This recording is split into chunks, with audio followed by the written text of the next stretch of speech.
بسم الله الرحمن الرحيم ألم تر إلى الذي حاج إبراهيم في ربه أن آتاه الله الملك إذ قال إبراهيم ربي الذي يحيي ويميت قال أنا أحيي وأميت قال إبراهيم فإن الله يأتي بالشمس من المشرق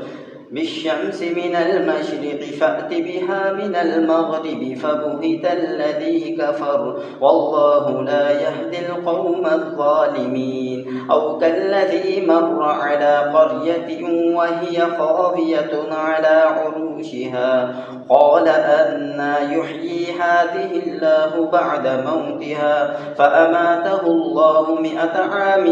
ثم بعثه قال كم لبثت قال لبثت يوما أو بعض يوم قال بل لبثت 100 عام فانظر إلى طعامك وشرابك لم يتسنه وانظر إلى حمارك ولنجعلك آية للناس وانظر إلى العظام كيف ننشزها ثم نكسوها لحما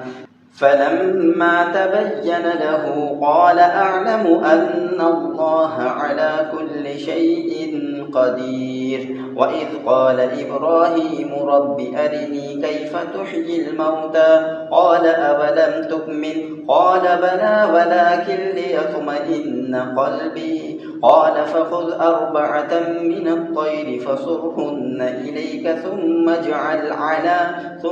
اجعل على كل جبل منهن جزءا ثم ادعهن يأتينك سعيا واعلم أن الله عزيز حكيم.